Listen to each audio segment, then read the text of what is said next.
Hijabi নারী হওয়ার তৌফিক দান করুন। সকলে পড়া আমিন। বেপর্দা নারী, হিজাববিহীন নারী একদম উলঙ্গ নারীর মতো। এই বেপর্দা নারীর শাস্তি হবে দুনিয়া এবং আখিরাতে মোট 12টা। বলেন সবাই কয়টা? মোট 12টা শাস্তি সে ফেস করবে দুনিয়া এবং আখিরাতে। প্রথম শাস্তি, যেই মেয়ে বেপর্দা হবে, যেই মেয়ে পর্দাহীন চলবে, তার হৃদয় থেকে আল্লাহ তাআলা তার মনের যে আত্মকেন্দ্রিক একটা শান্তি আছে, তার হৃদয়ে যে একটা ইমানের শান্তি আছে, ইমানের নূর আছে, প্রশান্তির ছায়া আছে, এটাকে আল্লাহ তাআলা উঠায় নিবে। নাউজুবিল্লাহ পড়বেন না আপনারা সবাই? ইমানের নূর উঠে যাবে, তার মনে কোনো শান্তি থাকবে না। আচ্ছা, এখন প্রশ্ন যে হুজুর, অনেক মেয়ে তো বেপর্দায় চলে, but they're happy, they're okay, they're fine, absolutely cool, তাদের তো কোনো শাস্তি নাই, খুব নরমাল চলতেছে, কোনো অশান্তি নাই। মাথায় রাখবেন যে যখন কোনো মানুষের কাছে অন্যায়টা আর অন্যায় মনে হয় না, গুনাহকে গুনাহ মনে হয় না, তখন বুঝতে হবে তার হৃদয় থেকে ইমানের যে নূরটা আছে এটাকে উঠায় নিয়েছে একজন। আওয়াজ দিয়ে বলেন তো তিনি কে? আল্লাহর হাবিব বলেন, ইদা সাররাতকা হাসানাতুকা ওয়া সাআতকা সাইয়্যাতুকা ফাআনতা মুমিন। যখন তোমার ভালো আমল তোমাকে সুন্দর অনুভূতি দান করে এবং তোমার খারাপ কাজ তোমাকে খারাপ অনুভূতি দেয়, তখন বুঝতে হবে তোমার হৃদয় ইমানের নূর দিয়েছে একজন, তিনি কে? আর যখন সব দূর হয়ে যায়, খারাপ কাজে ভালো লাগে, ভালো কাজে কোনো ফিলিংস নাই, কোনো অনুভূতিই নাই, তখন বুঝতে হবে হৃদয়ে কোনো ইমান নাই। অতএব যেই মেয়ে বেপর্দায় চলে, বাট মনে কোনো অশান্তি নাই, কোনো খারাপ লাগাই নাই, বুঝতে হবে সে নামে মুসলমান হতে পারে, বাট সে কাজে মুসলমান নয়। ঠিক কিনা বলেন যুবক ভাইরা? নাম্বার 1, তার মনে কোনো ইমানের নূর থাকবে না, শান্তি থাকবে না। 2, যেই মেয়ে বেপর্দায় চলে, হিজাববিহীন চলে, ওয়াল্লাহি আল্লাহর সিস্টেম হিসেবে সে কখনো একজন চরিত্রবান যুবক পাবে না। ঠিক কিনা বলেন যুবক ভাইরা? কেন পাবে না? কোরআনে আল্লাহ তাআলা বলেছেন, আল খাবিসাতু লিল খাবিসিনা ওয়াল খাবিসুনা লিল খাবিসাত ওয়াত তাইয়িবাতু লিত তাইয়িবিনা ওয়াত তাইয়িবুনা লিত তাইয়িবাত। যে ব্যক্তি চরিত্রবান হবে তাকে চরিত্রবান দিনদার জীবন সঙ্গী দিবে একজন, তিনি কে? আর যে চরিত্রহীন হবে, যার চরিত্র কোনো ঠিক নাই, তাকে চরিত্রহীন জীবন সঙ্গী দিবে কে? Good character people, they will have good character people. Bad character people, they will have bad character people. তুমি এক ঘাটে পানি খাবা, তোমার বউ 10 ঘাটে পানি খেয়ে তোমাকে বিয়ে করবে। ঠিক কিনা বলেন যুবক ভাইরা? যে যেমন তার বউ তেমন, যে যেমন তার স্বামী তেমন। দিস ইজ দ্য রুলস, এটাই নিয়ম, এটাই সিস্টেম। তো যেই মেয়েটা আজকে বেপর্দায় চলছে, একজন যুবক অলওয়েজ মাথায় রাখবেন, যুবকরা প্রেম করার সময় পর্দা দেখে না, বোরকা দেখে না, হিজাব দেখে না, কিচ্ছু দেখে না। মেয়ে হলেই চলে, একটু সুন্দরী হলেই চলে। বাট হ্যাঁ, যখন বিয়ের টাইম আসবে যুবকের কাছে, প্রেম করুক বেপর্দার সঙ্গে, not a big deal. But বিয়ের সময় প্রত্যেকটা যুবক দিনদার চরিত্রবান মেয়ে ছাড়া কিন্তু বিয়ে করতে চায় না। ঠিক কিনা বলেন যুবক ভাইরা? অতএব পর্দাহীন নারী একজন দিনদার চরিত্রবান যুবককে ডিজার্ভ করে না, সে পাবেও না। এটাই হচ্ছে আল্লাহ তাআলার নিয়ম। অতএব ভালো জীবন সঙ্গী পেতে চাইলে পর্দার দরকার যুবক ভাইরা, আছে না নাই? So number 2 is they will not get the religious life partner. Please try to understand. I'm talking about religious life partner. I'm not talking about handsome life partner. আপনার হাজবেন্ড সুদর্শন হতে পারে, দেখতে স্মার্ট হতে পারে, বাট যদি আপনি চরিত্রহীন হন, আপনার স্বামীও কিন্তু বেশিরভাগ ক্ষেত্রে চরিত্রহীন হবে যুবক ভাইরা। ঠিক কিনা বলেন? অতএব 2 নাম্বার শাস্তি, সে দুনিয়াতে কখনো ভালো জীবন সঙ্গী পাবে না। অতএব ভালো দিনদার চরিত্রবান মানুষ পেতে চাইলে পর্দার সঙ্গে দরকার যুবক ভাইরা, আছে না নাই?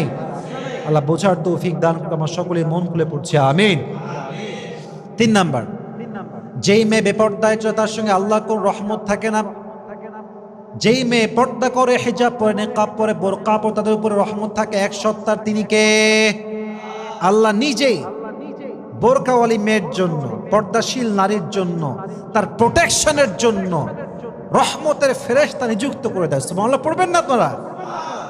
পর্দাশীল মেয়ে যখন রাস্তা দিয়ে হাঁটে, বোরকা পরে, নেকাব পরে, হিজাব পরে, নিজেকে ঢেকে আবৃত রেখে কভার করে সে যখন রাস্তা দিয়ে হেঁটে যায়, তার উপর দিয়ে ফেরেশতা রহমতের ডানা বিছায় দেয়, রহমতের ছায়া বিছিয়ে দেয়। সুবহানাল্লাহ পড়বেন না আপনারা? এই জন্য দেখবেন যারা বেপর্দায় চলে এদের সঙ্গে কোনো রহমত থাকে না। ফলে দেখবেন যত রেপ হয়, কথা কি বোঝা যায় যুবক ভাইরা, আমার কথা বোঝা যায়?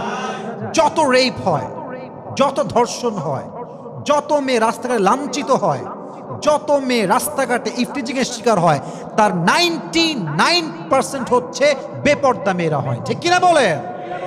বেপর্দা মেয়ের উপরে আল্লাহর কোনো রহমত থাকে না। আহা আহা, এর চেয়ে বড় আযাব কি হতে পারে যে আল্লাহর রহমত আমার থেকে দূর হয়ে গিয়েছে। নাউজুবিল্লাহ।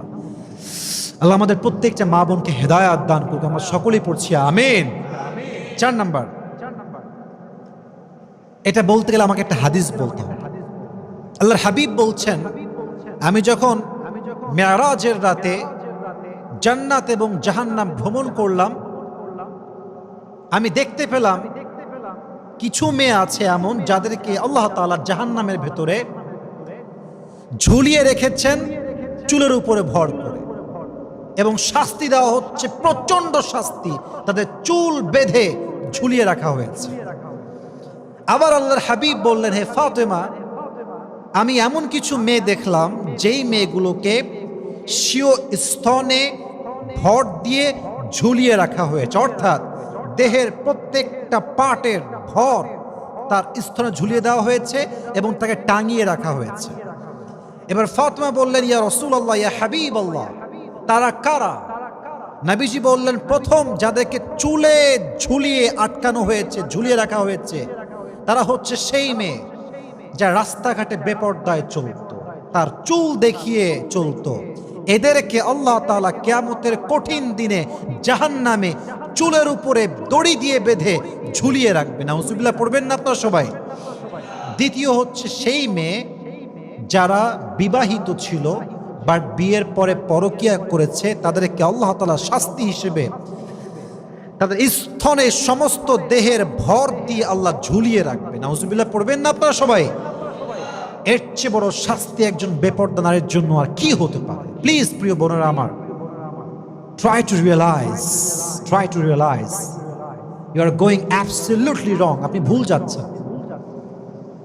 You are distracted from the reality, from the truth.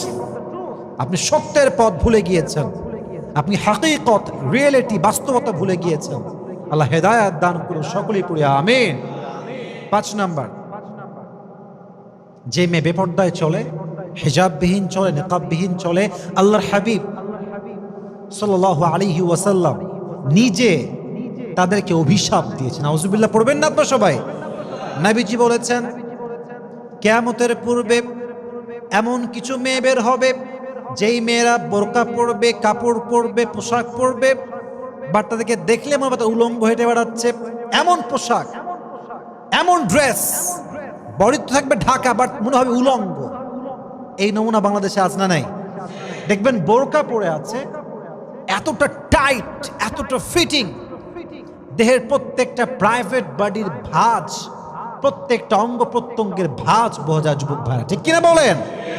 আল্লাহর হাবিব বলেছেন, এদেরকে আমি অভিশাপ দিলাম, তোমরাও অভিশাপ দাও। আচ্ছা বলেন তো প্রিয় ভাইরা, যার উপরে প্রিয় নবীজির অভিশাপ আছে, যার উপরে আল্লাহর রাসূল স্বয়ং নিজেই লানত দিয়েছেন, তার মতো কপাল পোড়া, হতভাগা, ব্যাড লাক আর কারো কি হতে পারে? যুবক ভাইরা, আল্লাহর অভিশাপ, নবীর অভিশাপ বেপরদা নারীর উপরে। এটা হচ্ছে তার 5 নাম্বার শাস্তি। 6 নাম্বার, দ্য বিগেস্ট পানিশমেন্ট। আল্লাহর হাবিব বলেছেন, যে বেপরদায় চলবে তার জন্য আল্লাহর জাহান্নাম অবধারিত হয়ে যাবে। নাউজুবিল্লাহ পড়বেন না তো সবাই? হাদিসটা শোনেন, হাদিসটা বুঝিয়ে বলি। আল্লাহর হাবিব বলেছেন, কিয়ামতের দিনে সমস্ত উম্মত আমার সঙ্গে জান্নাতে প্রবেশ করবে। পড়েন সুবহানাল্লাহ। তবে কিছু উম্মত যারা জান্নাতকে অস্বীকৃতি জানাবে, তারা জান্নাতে প্রবেশ করবে না। ইয়া রাসূলুল্লাহ, জান্নাতে যেতে অস্বীকার করবে কারা? কারা এটাকে অস্বীকার করতে পারে? নবীজি বললেন পয়েন্ট, যে আমার সুন্নত মানবে সে আমার হাত ধরে জান্নাতে প্রবেশ করবে। যে আমার সুন্নত মানবে না, আমার সুন্নতকে বৃদ্ধাঙ্গুলি প্রদর্শন করবে, এর মানেই এটা সে জান্নাতে যাওয়ার ব্যাপারে অস্বীকৃতি জানিয়েছে। নাউজুবিল্লাহ পড়বেন না আপনারা সবাই? অতএব যেই মেয়ে হিজাব পরিধান করতে চায় না, সে যে চায় না শুধু এতটুকু নয়, বরং সে জান্নাতেও যেতে চায় না। যুবক ভাইরা ঠিক কিনা বলেন? সে হবে জাহান্নামী।